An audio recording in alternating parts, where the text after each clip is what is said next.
Muy bien. Entonces empezamos con Fernando Aguilar. Fernando Aguilar, como ustedes conocen, es director de auditoría en Grant Thornton, que es una firma de bastante importancia dirigida por Juan Moreno, y quedamos entonces en las manos de Fernando Aguilar con un tema muy importante, el de la NIA 700, y estoy seguro que en cuanto a informe de auditoría, creo que hay muy pocas personas en Panamá con la experiencia que tiene Fernando. Vamos a aprender bastante. Fernando, quedas entonces al mando y comando de la sesión. Vale, muchas gracias, Carlos. Agradecido, estoy por la oportunidad que se nos ha dado a nosotros y a mí en particularmente para poder impartir una forma práctica temas sobre informe de auditoría. Ahora vamos a ver un poquito sobre la NIA 700 y la 705. Y también, bueno, quiero agradecer a las personas también que se han conectado. Sé que, bueno, es muy difícil a veces la hora, algunos tienen algunas agendas con su familia, quizás agenda con la continuidad de su día a día. Sin embargo, el hecho de que estén aquí es muy gratificante para nosotros y créanme que eso lo valoramos. Muchísimas gracias y bueno, agradecido estamos. Segundo, ok, perfecto. Bien, como menciona Carlos, Sí. sí, como menciona Carlos, trabajo en Grant Thornton, Panamá. Soy licenciado en contabilidad y auditoría y contador público autorizado. Cuento ya un poco más de 12 años de experiencia en auditoría de estados financieros de entidades en distintas industrias, principalmente la industria del sector financiero, inmobiliaria y de consumo a nivel nacional e internacional. Estas entidades emiten sus estados financieros bajo NIF y NIF para pymes. También cuento con la experiencia muy bonita también de ser docente universitario, casi 3 años en la docencia. Ha sido una labor sumamente importante para nosotros para poder de alguna manera ayudar a los futuros profesionales en que puedan conocer las herramientas contables y de auditoría, inclusive de consultoría, para que puedan abordarlo con las herramientas que, que, que son de actualidad. Entonces, más que nada, nuevamente agradecerle a todos y bueno, allí encuentran mi contacto y el código QR en tal caso que así lo quieran ver. Bien, voy a cerrar las cámaras para que aquellos que tengan el uso de la data no se la vaya a consumir. Bien.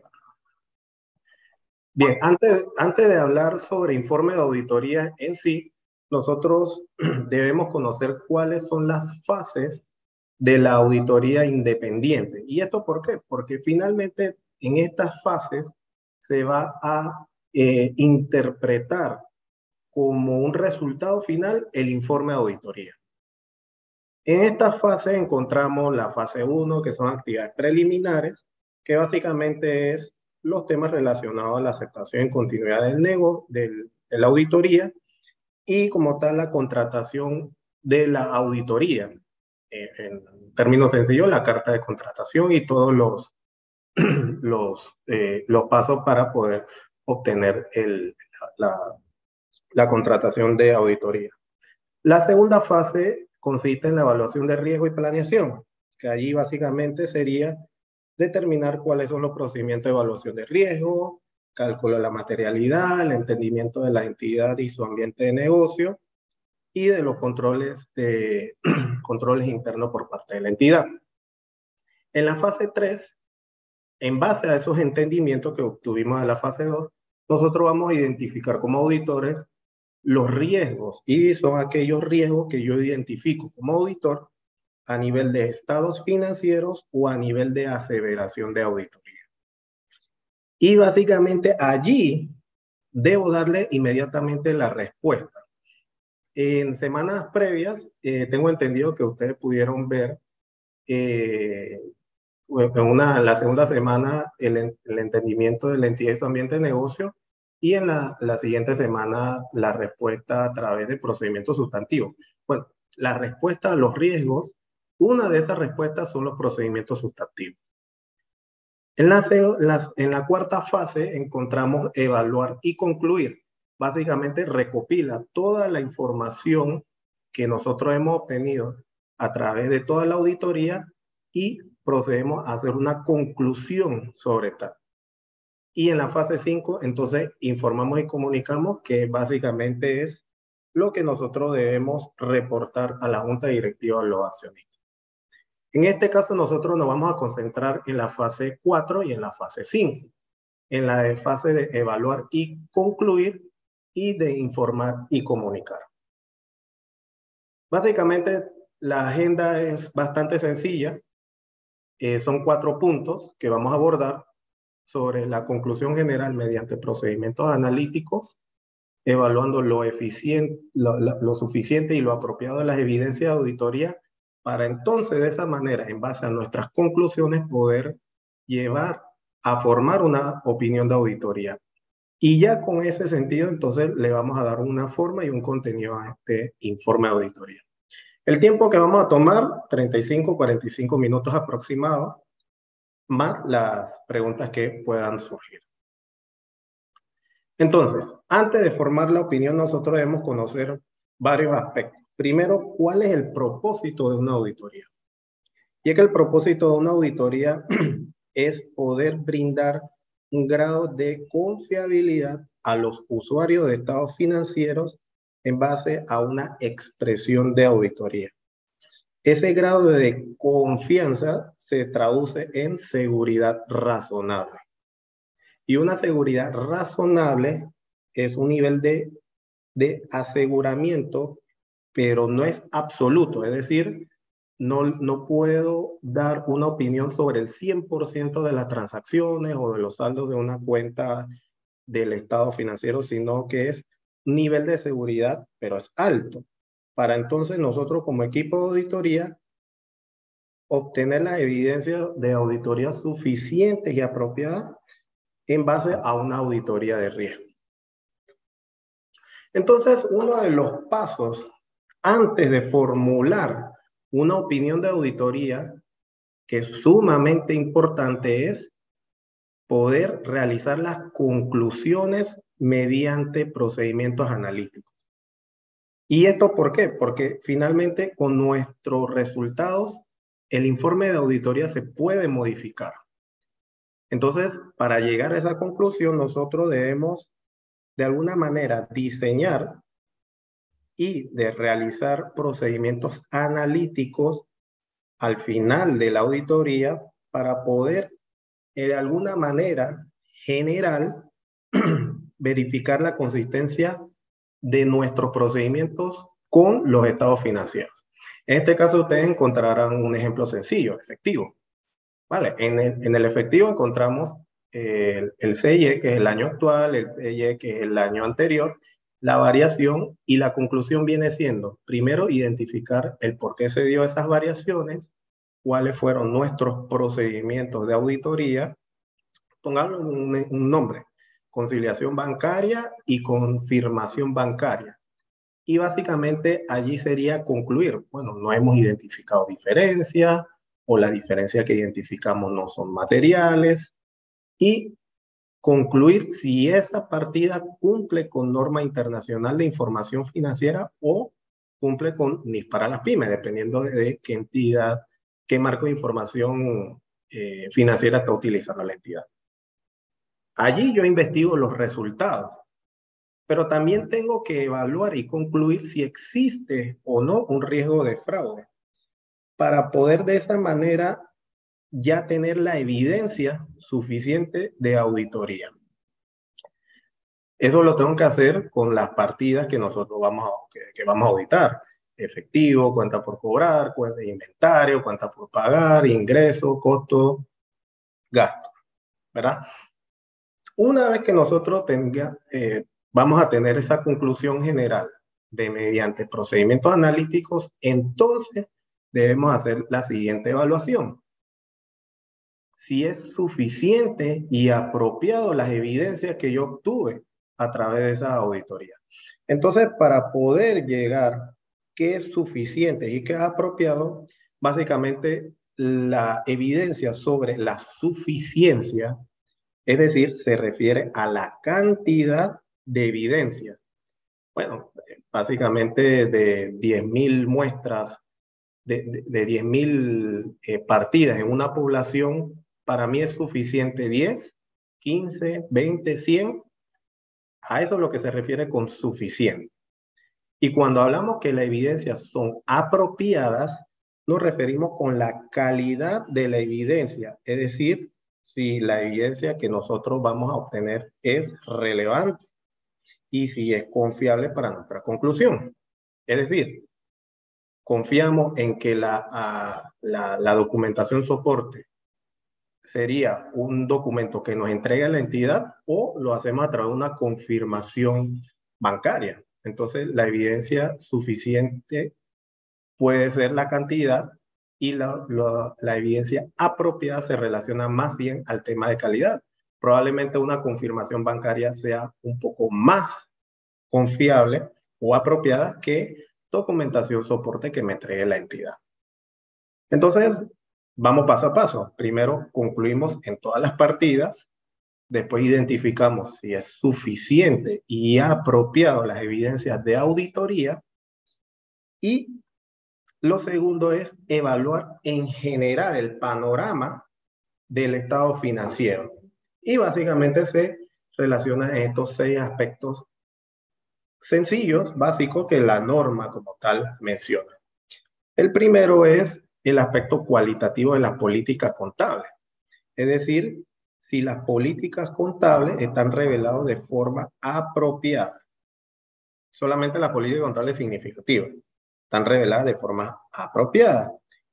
Y si estas tienen que ser consideradas relevantes al momento de que la entidad esté elaborando sus estados financieros. La evaluación de lo apropiado de las revelaciones básicamente consiste en que en base a esas políticas contables significativas se estén gestionando todas las revelaciones necesarias para que el usuario del estado financiero pueda comprender sobre qué información se está revelando y tomar sus decisiones. También la información que se vaya a presentar tiene que ser relevante, confiable, pero también tiene que ser entendible.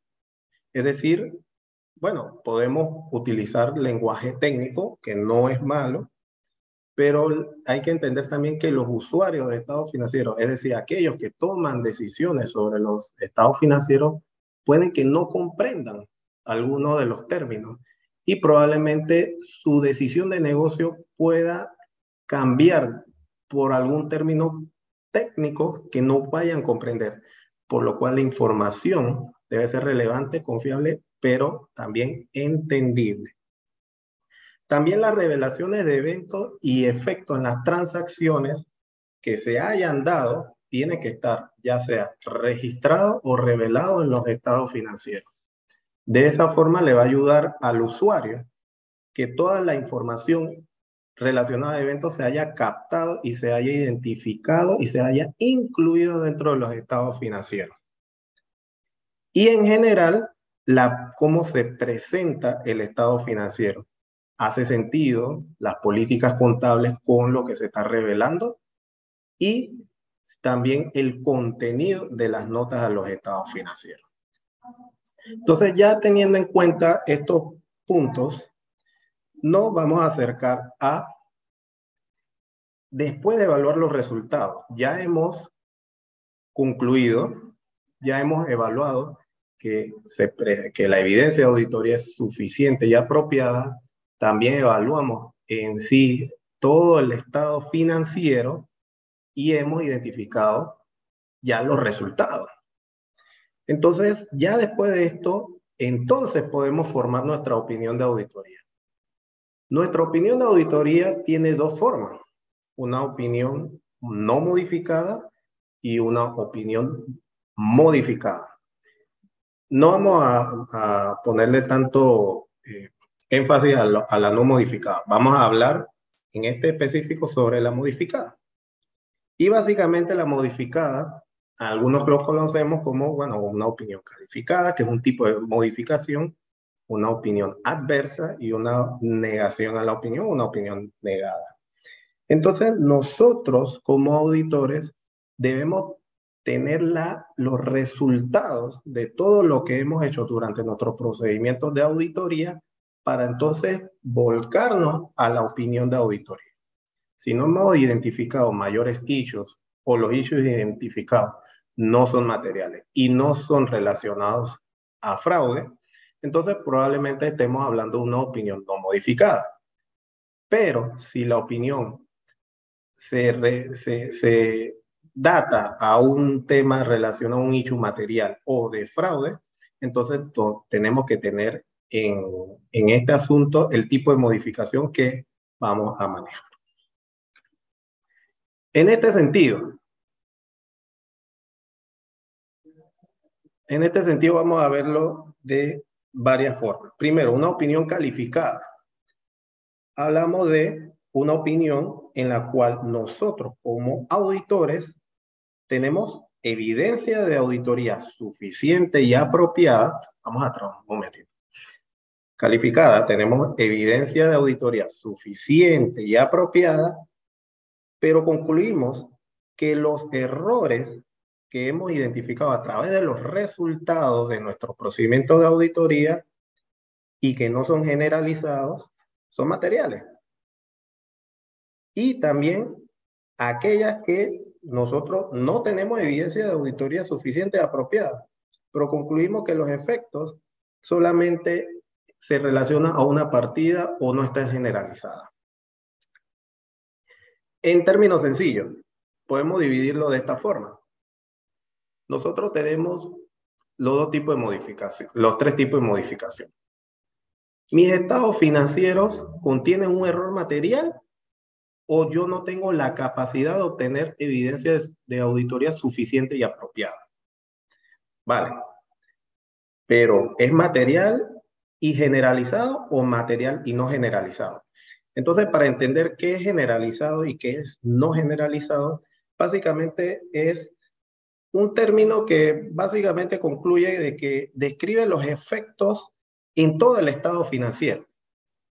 Generalizado, probablemente afecta las partidas de efectivo, cuentas por cobrar, inventario, todas las cuentas principales o las que son del core de negocio.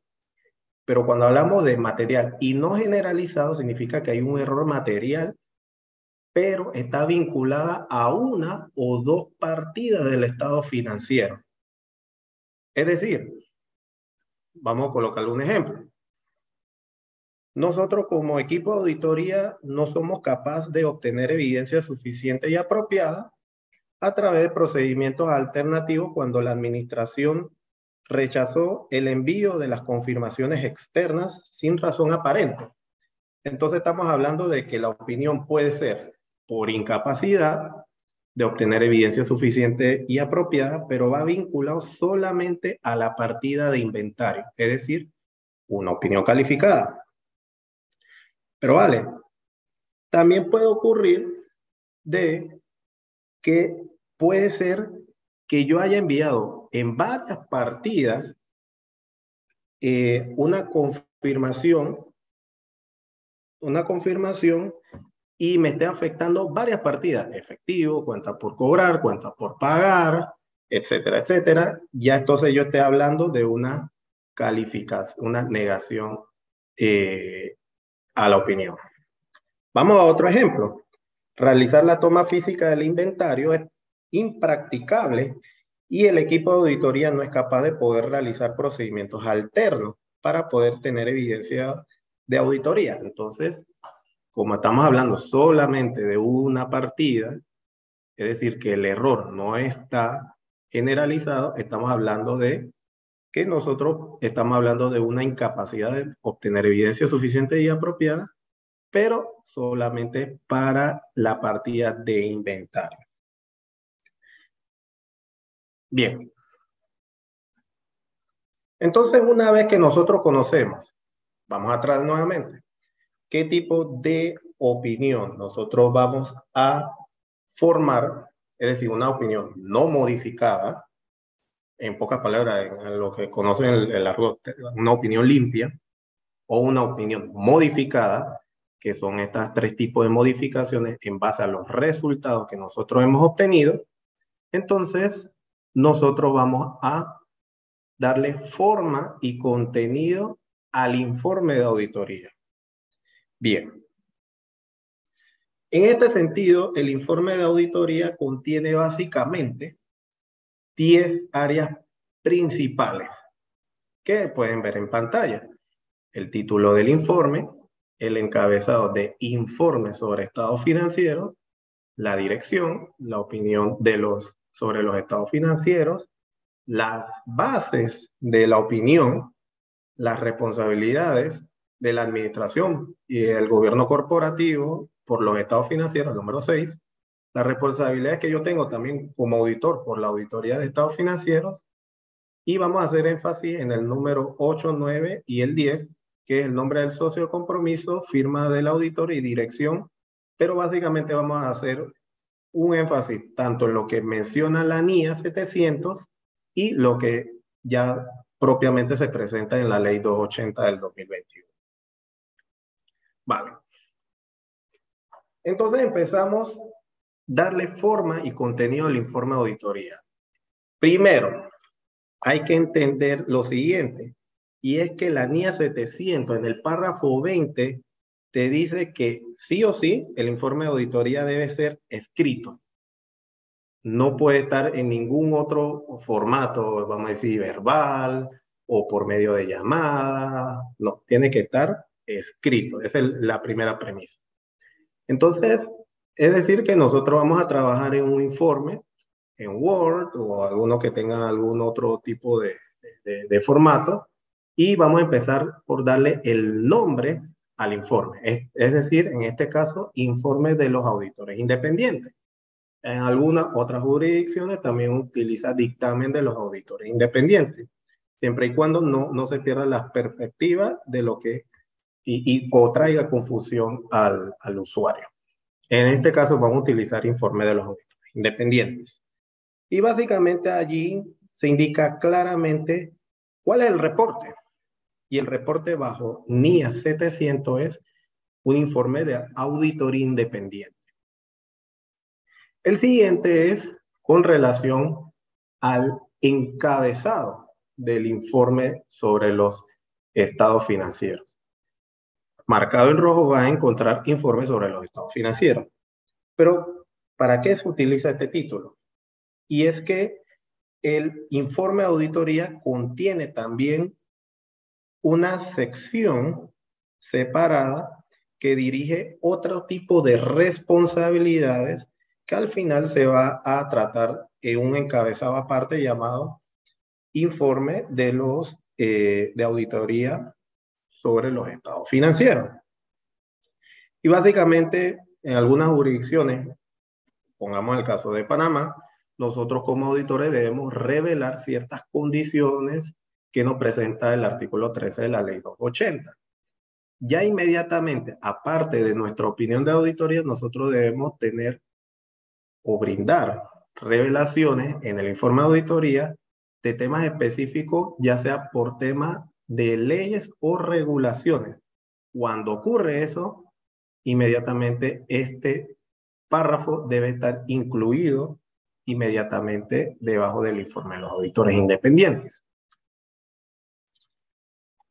La dirección. La dirección básicamente allí consiste en a quién yo le voy a dirigir el informe de auditoría, ya sea al gobierno corporativo, a los accionistas o propiamente a la administración o a algún regulador.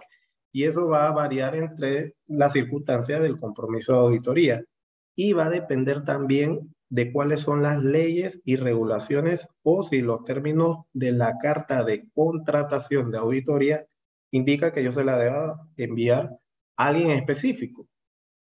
La mayoría de las entidades en Panamá, bueno, básicamente le responden a la junta directiva, al gobierno corporativo o los accionistas, en este caso. Cuando hablamos sobre, vamos a formular ya la opinión de auditoría. Cuando hablamos hasta el paso 1 y paso 3, creo que estamos hablando ya de ejemplos estandarizados.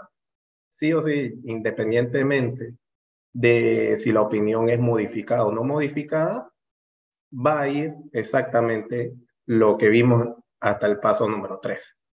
Pero aquí es donde entra el dilema. Cuando tenemos una opinión no modificada, hablamos de que debemos empezar con el título opinión. Y cuando tenemos el título opinión, inmediatamente abajo de ese título nosotros debemos, en base a la NIA 700, identificar primeramente qué estado financiero nosotros estamos auditando. Y inmediatamente nosotros debemos identificar los títulos de los estados financieros que estamos auditando, el nombre de la entidad que estamos auditando, así como nuestra opinión en base al marco de información financiera de la entidad. En un ejemplo sencillo, hemos auditado los estados financieros de la entidad ABC, pero también la entidad ABC puede ser un consolidado, un grupo, que puede comprender el estado de situación financiera y el estado de resultado integral, cambio en el patrimonio, estado de flujo efectivo en base a las normas contables NIF. Pero vamos a ver otro ejemplo. Vamos a ver si el estado financiero, un estado financiero consolidado. Entonces estamos hablando de, si pueden observar lo que está marcado en color púrpura, estamos hablando de estados financieros consolidados. Y la entidad ABC contiene ABC, SA y subsidiarias. Es decir, nosotros estamos auditando la compañía más su subsidiaria, que en su conjunto es el grupo. Pero hay que prestar bastante atención a qué es lo que nosotros también estamos auditando. ¿Por qué? Porque algunos términos que la norma, la NIC 1, permite que nosotros podamos utilizar nombres distintos a los estados financieros. En algunas entidades utilizan estado de situación financiera. Algunos no le quieren llamar así, algunos le quieren llamar balance general. Y la norma lo permite, siempre y cuando no cause confusión en el usuario. Y también hay que entender de que no solamente todas las entidades vamos a auditarlas bajo NIF. Hay algunos casos que también los estados financieros pueden ser que nosotros lo vayamos a auditar en base al marco que utiliza la entidad, en este caso NIF para las pymes. Entonces hay que prestar bastante atención en, primero, cuáles son los estados financieros que nosotros estamos auditando, el nombre del estado financiero y si estamos auditando una entidad individual o estamos auditando un grupo económico. Bien, hasta aquí estamos hablando de un estado financiero no modificado, una opinión no modificada. Bien, ahora, ¿qué sucede cuando la opinión es modificada? Entonces estamos hablando que el tipo de opinión va a cambiar. Ya no es una opinión, si ven en la anterior, que dice el título opinión. Ahora, en el segundo estamos hablando de una opinión calificada, en este ejemplo. E inmediatamente en el segundo párrafo, que el primer párrafo habla sobre el nombre de la entidad, cuáles son los estados financieros que estamos auditando y la fecha de cierre de esos estados financieros. Pero en el segundo párrafo, marcado en color púrpura, dice, en nuestra opinión, excepto por los efectos del asunto descrito en la base de la opinión calificada, que lo vamos a ver más tarde, no tan lejos, más tarde, entonces nosotros podemos concluir de que los estados financieros adjuntos se presentan de forma razonable. Bien. Cuando hablamos sobre la base de la opinión, que es el siguiente párrafo, entonces nosotros nos referimos a, principalmente, un título que indica cuáles son las bases de la opinión. Inmediatamente nosotros colocamos los requerimientos que nosotros debemos tener para poder emitir una opinión de estado financiero. Y en esa opinión, nosotros allí vamos a colocar cuáles son los requerimientos de ética que nosotros hemos cumplido. En algunos términos, básicamente lo que estamos utilizando es el código de ética del IESA y también los requerimientos de ética, en base a los requerimientos de ética, el código de ética que se presenta en Panamá. Y nosotros estamos dando a conocer nuestras responsabilidades como auditor con relación a la auditoría del estado financiero. Ese es el párrafo estandarizado que da la norma, la NIE 700, pero vamos a verlo de otro punto de vista. ¿Qué sucede, Fernando, si en tal caso la base de la opinión, que lo vimos anteriormente, una opinión calificada, ¿cómo hacemos cuando una opinión es calificada? Y básicamente va a decir estandarizado lo mismo, solamente que si vemos primero el asunto donde efectuamos nuestra auditoría en base a las NIA, vamos a encontrar que la auditoría es una auditoría con una opinión calificada. Pero importante, una vez abajo de la base de la opinión calificada, usted va a encontrar la base de calificación 1, base de calificación 2, calificación 3, 4, 5, dependiendo de la calificación de auditoría que nosotros vayamos a colocar en base a nuestras conclusiones. Vamos a echar un poco para atrás. Recuerden que cuando nosotros tenemos una modificación de una opinión de auditoría, va basado en estos aspectos. Si es material y no generalizado, una opinión es calificada siempre y cuando los estados financieros contienen un error material. Si yo no tengo la capacidad de obtener evidencia, entonces, material y no generalizado, es decir, afecta una o dos partidas, la opinión es calificada. Vamos de nuevo para acá. Entonces, la base de calificación, allí yo voy a colocar la base sobre que afectó una o dos partidas en específico y cómo son sus efectos, si estos deben ser contabilizados de forma apropiada en los estados financieros. Vamos a ver un ejemplo. Supongamos que al momento de hacer la evaluación del inventario, la entidad lo maneja al costo, pero nunca hace una evaluación para medir su valor neto de realización.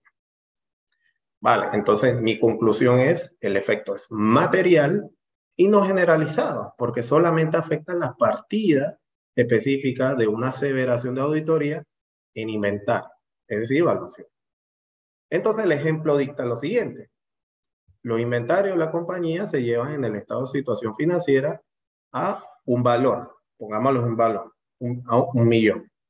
La administración no ha registrado los inventarios al menor entre el costo y el valor neto de realización, sino que ha registrado únicamente el costo, lo que constituye una desviación de las NIF, en este caso la NIF 2 de inventario.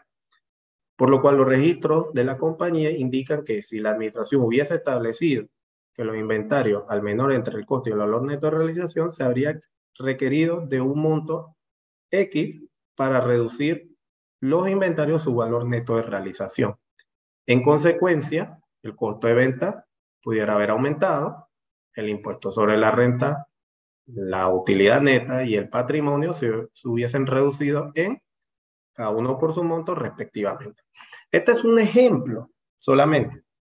Puede ser que al momento de que se haya realizado la auditoría, hayan identificado un error material no generalizado en cuentas por cobrar. Probablemente la provisión no la hicieron de forma apropiada en base a la NIF 9 del modelo, utilizando el modelo de pérdida de crédito esperada.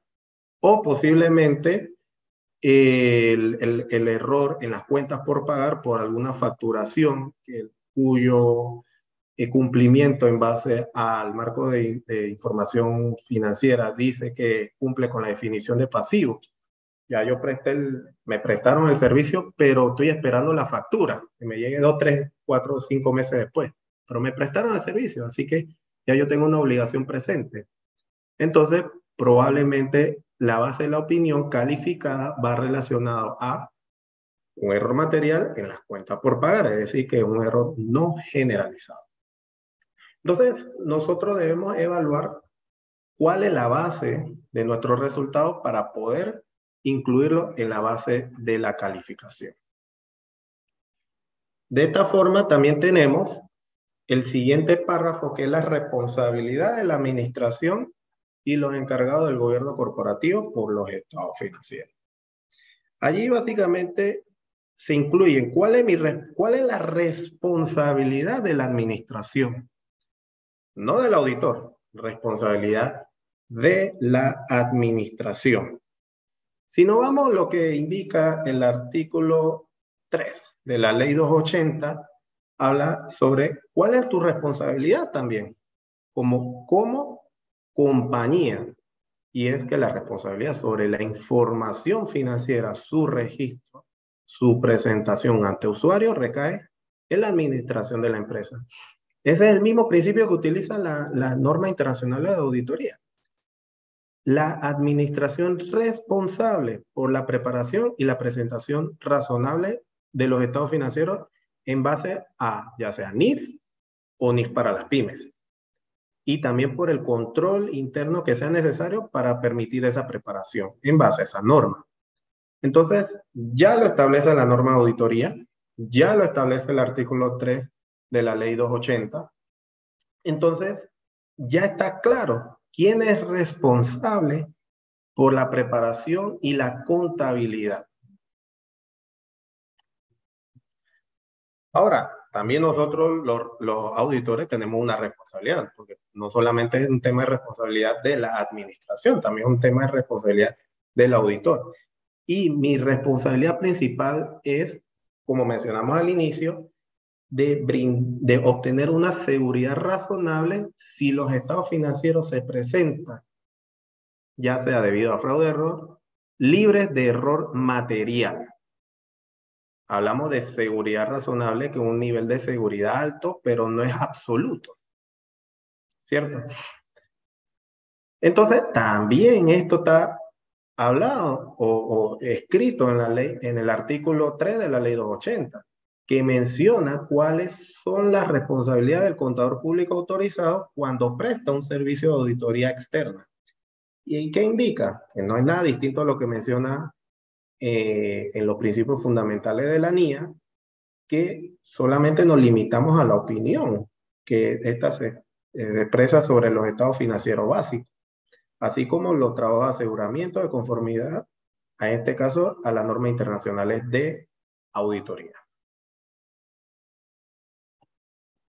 Bien, cuando hablamos hace poco de que vamos a hacer énfasis en el punto 8, 9 y 10, es porque vamos a hablar un poco de lo que trata en sí la NIA y cómo lo llevamos a cabo ahora con la ley 280.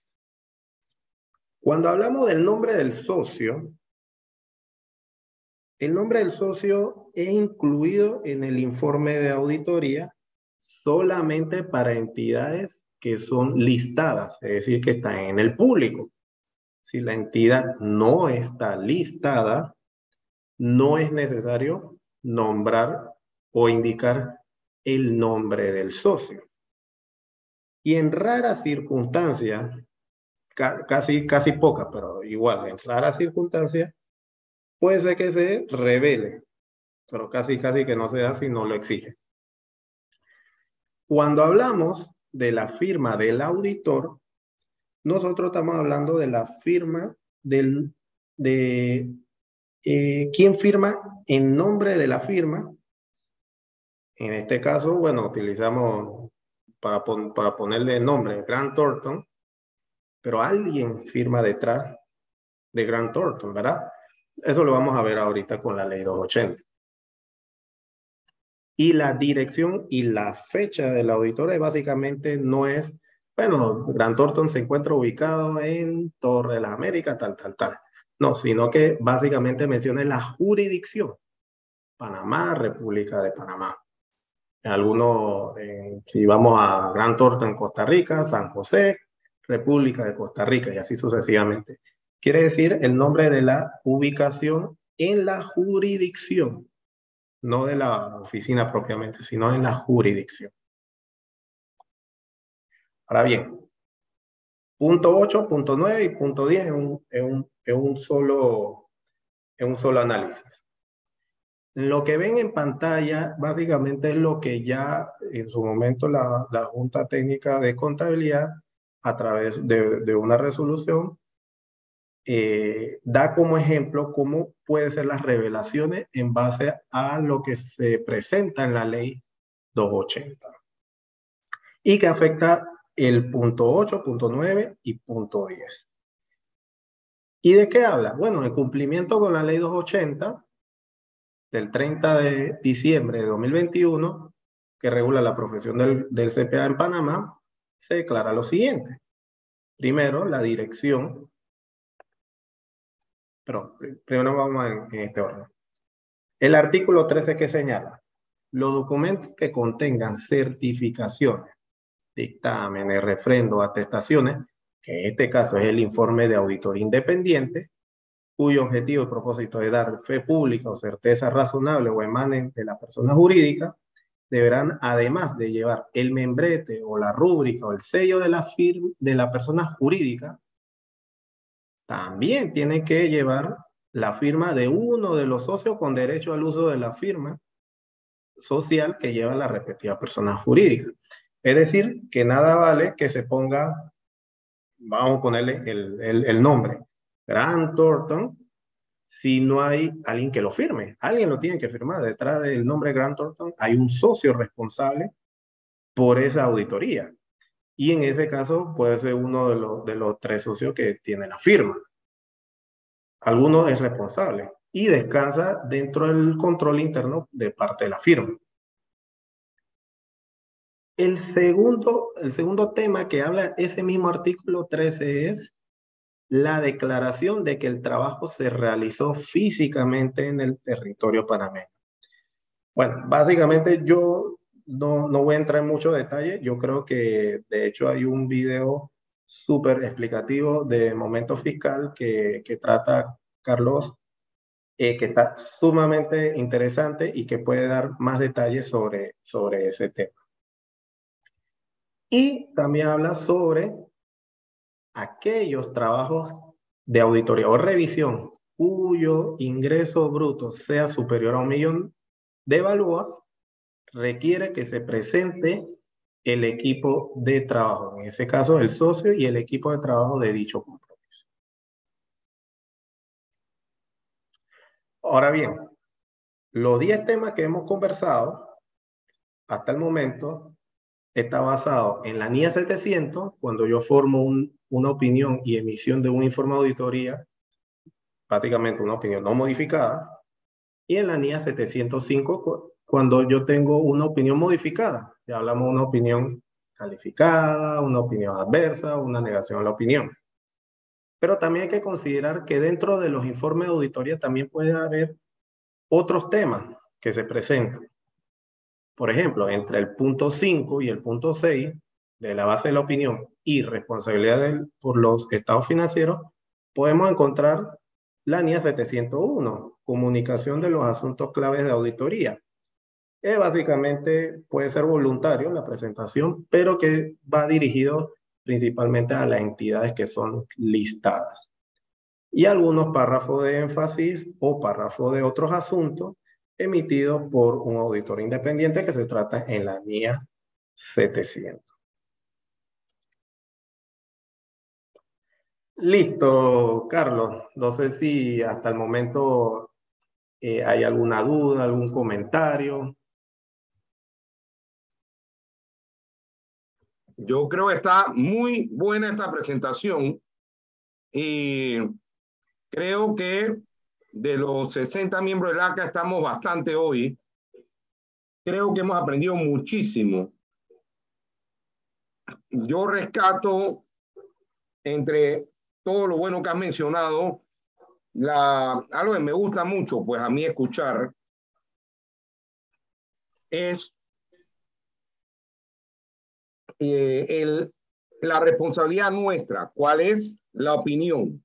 La responsabilidad del comerciante es la presentación y la contabilidad. La contabilidad, su registro y presentación. Es muy relevante. Eso no es porque suena bien, sino porque refleja la realidad. Es decir, es muy fácil para un comerciante decir, no, eso lo firmó Fernando, él debe saber dónde está esa plata. Él debe ser, no, ese pasivo lo puso Fernando. Él debe ser el que sabe dónde está ese pasivo y a quién se le dio. Entonces, con la ley 280 y lo que la propusieron en su momento, yo no tuve nada que ver con ese texto, en ese pedazo. Hemos traído a la ley lo que siempre debió haber sido ley, es decir, lo que ya tenían las NIAs, lo que ya tenían otras normas de auditoría, donde se dice el comerciante y la administración de la empresa no se puede desentender, desembarazar de su obligación, que es la contabilidad, saber su negocio.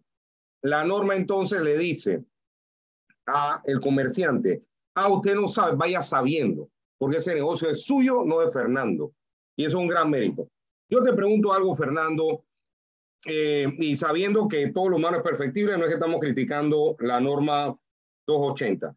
Quizás nosotros tenemos que cerrar el círculo ahí para que otros actos que no tengan que ver con auditoría, otros actos propios de la profesión, también pongamos lo mismo. Es decir, cuando tú firmas una renta, que algo te cubra a ti, parecido en un tenor muy similar a el de la opinión de auditoría. Un trabajo que no es atestiguamiento, pero que en cierta medida puede traer una responsabilidad para el auditor. ¿Es qué cosa? Me llevan a mí de perito y yo voy a hablar de perito. Bueno, quizás debimos haber puesto en forma más taxativa en la ley, que también ahí aplica que el comerciante es responsable de la administración, presentación de esos números. Lo mío es el peritaje y los procedimientos que yo hice. Hay algo de preocupación con el delito de defraudación fiscal, porque la imperfección de la palabra lleva algo. Dice que no es defraudación fiscal, dice la norma del Código Tributario, el refrendo de declaraciones de renta. Pero hay otras cosas por ahí que pueden llevarnos a una defraudación fiscal como contadores. Por ejemplo, no eres el firmante de la renta, pero eres el jefe de la contabilidad o eres el contador del departamento de contabilidad. Entonces, ¿quién se llevó la plata? En verdad el comerciante, no ese señor que era el contador, el contralor, subcontador, lo que sea. Entonces, bueno, quizás nos falta copiarnos del texto que ya tienen las NIAs, que nos copiamos bien en la ley 280, el espíritu ese de trasladar la responsabilidad al que la tiene y trasladar eso a otros actos propios de la profesión, como el auditor interno, el contador de la empresa, el que firma cosas que no son de aseguramiento necesariamente bajo NIAs, como una renta, una certificación de ingresos por ahí para otra cosa, y quizás con eso poner a las responsabilidades en su justa dimensión. Hay algunas preguntas, Fernando. Vamos a ver si las ponemos. Pregunta Eric Villarroel. Veo algunos estados financieros que solo lo firman a nombre o con el nombre de la firma. Ya eso no se podría, Fernando. No, de hecho, ya con la ley 280, el artículo 13, básicamente, si esa persona, contador o colega, está firmando en representación de la firma, debe indicar, bueno, puede firmar en base a la representación de la firma, sí, pero también tiene que tener la firma de quien está firmando detrás de esa representación, quién es el socio responsable. Pregunta de Raúl. Persona natural se le hace estado financiero completo, flujo efectivo, cambio de patrimonio, estado de resultado y balance, profesión abogado, con nota y todo. ¿Qué pensaría?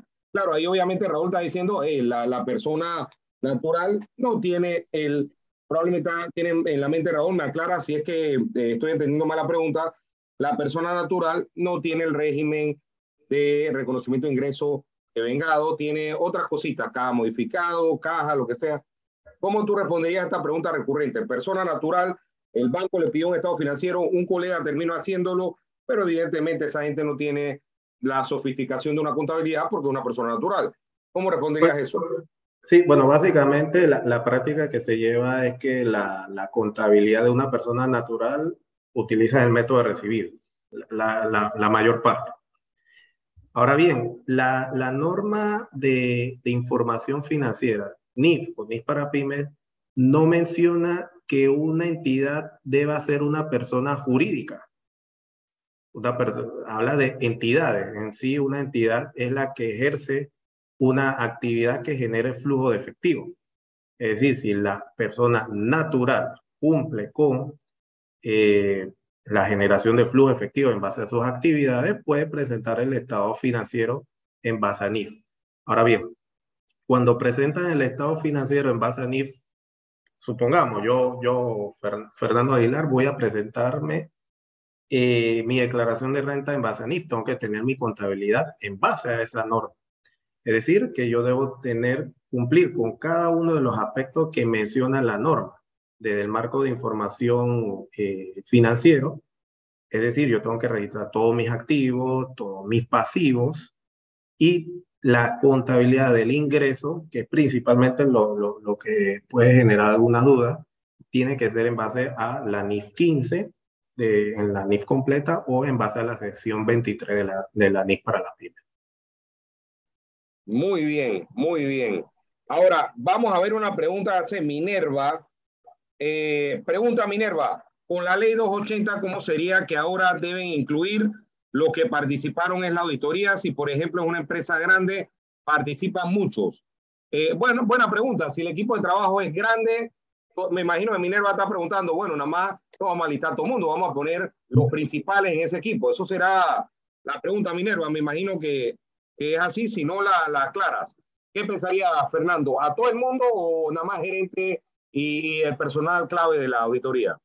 Vale, en la resolución que emitió la Junta Técnica de Contabilidad habla de supervisores en adelante, entendiendo que los supervisores en adelante, estamos hablando de supervisores, gerente, gerente senior, director y socio encargado, o la denominación que la entidad establezca. Hablando de entidad, estamos hablando de firma de auditoría, ya primero tienen un CPA. Es decir, que ya ellos tienen como tal una responsabilidad en el informe de auditoría que se presentan a los usuarios. Por lo cual se establece de que puede que solamente sean supervisores adelante. Ahora bien, si todo el equipo es responsable, puede estar el equipo. Ahora, estamos hablando también de un estado financiero individual. Cuando ocurre una auditoría de un estado financiero de grupo, en teoría el listado se puede completar en 3, 4 páginas. No debería ser así porque yo soy un ejemplo. Yo sería un socio responsable de una auditoría de grupo, pero existen otras personas que realizan, u otro equipo de auditoría que realiza, vamos a decir, la subsidiaria A, otro equipo de auditoría realiza la subsidiaria B, la subsidiaria C, pero finalmente el estado financiero consolidado, yo sería el socio a cargo y el equipo que compila la información y da el enfoque de auditoría, por lo cual no debería estar incluido todos los auditores de la subsidiaria A o la subsidiaria B o la subsidiaria C, sino aquellos que participaron solamente del equipo de auditoría del grupo. Muy bien, excelente. Tenemos entonces una pregunta de Pablo. Pablo Solís se salió un poquito del tema de la opinión, pero quizás es buen momento para preguntarle, porque estoy seguro que Fernando conoce bien una respuesta acertada.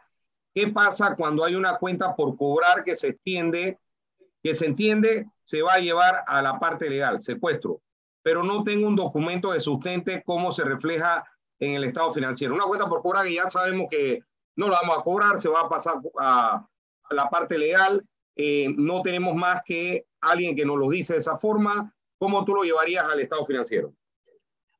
Vale. Bueno, se salió un poco del tema, pero bueno, es contabilidad al final. Bien, cuando llega una cuenta por cobrar previamente, que ya está bajo NIF 9, pensando que es NIF completa, tuvo que haber pasado una NIF 15, ¿verdad? Es decir, tuvo que haber registrado la venta en base a los 5 pasos que menciona la NIF 15 y si existe alguna obligación de ese. Pensando que es una venta común y que yo lo entregué inmediatamente y generó una cuenta por cobrar.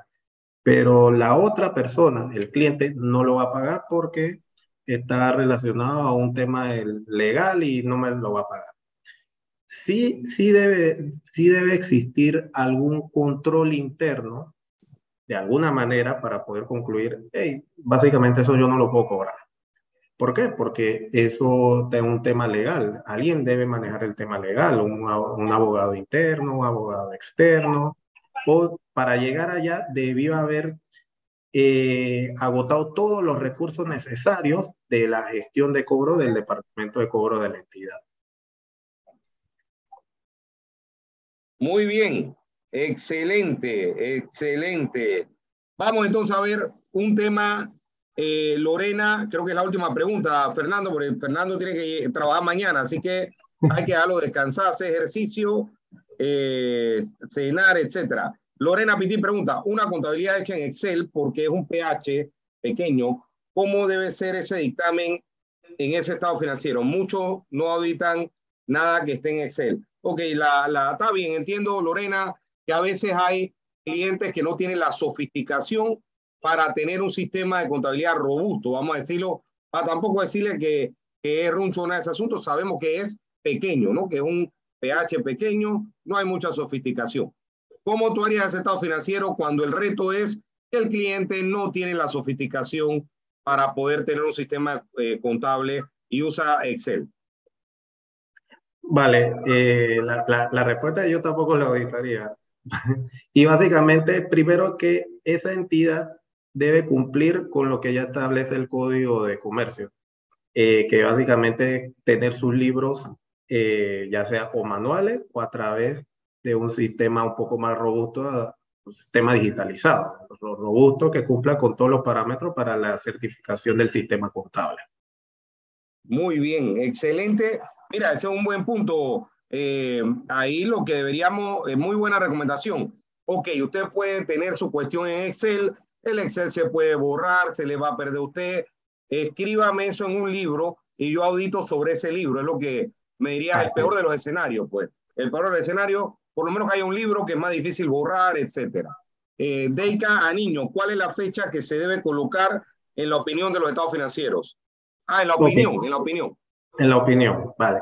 La opinión debe tener como fecha el último día que yo obtuve evidencia de auditoría, punto uno, y concluí sobre esa evidencia de auditoría. Es decir, vamos a poner un ejemplo, un cliente pasa una evidencia de auditoría que para mí es sumamente importante para poder concluirlo, pero lo pasa hoy. Pero no necesariamente la opinión de auditoría va a ser el día hoy, 19.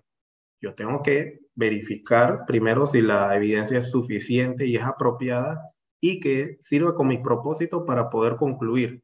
Si ese propósito demora mañana, 2, 3, 4 días, supongamos, la provisión de cuentas incobrable en base al modelo de pérdida de crédito esperada.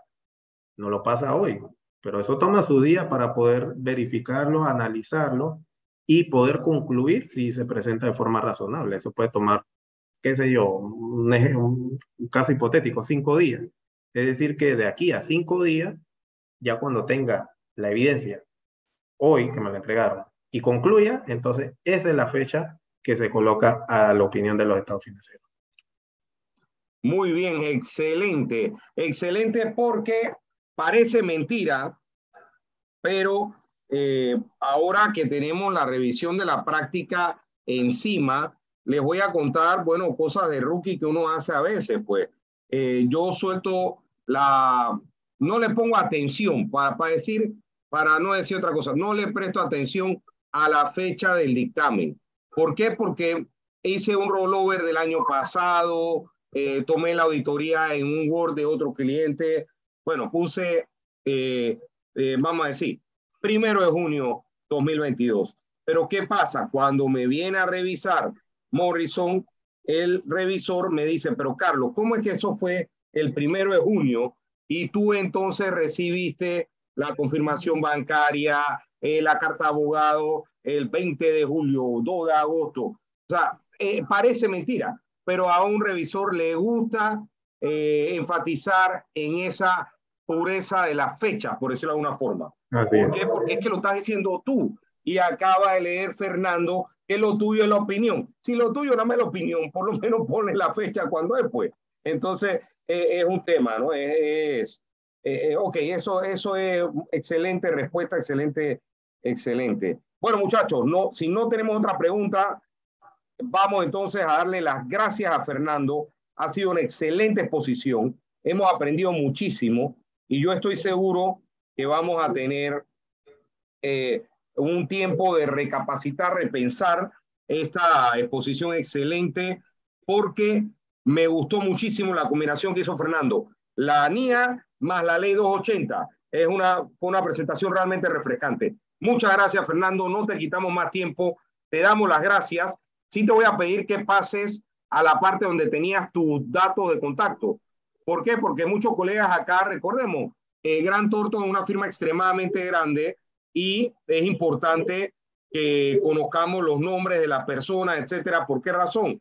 Porque a veces hay colegas que no podemos hacer la auditoría de una empresa grande, pero Fernando sí. Entonces, ¿qué pasa? En esos casos, la oportunidad se, de alguna forma, compartir un horario o compartir el cliente. O sea, que eso siempre es importante a futuro. Fernando Aguilar está en Grant Thornton, tiene más de 12 años de experiencia, contador público, docente universitario, conoce muy bien las NIAs y las NIF, y por lo tanto es importante tener este nombre y los números de contacto de Grant Thornton y de Fernando a mano. Te damos las gracias una vez más y te deseamos buenas noches, Fernando. Listo, muchas gracias y bueno, hasta luego. Hasta luego.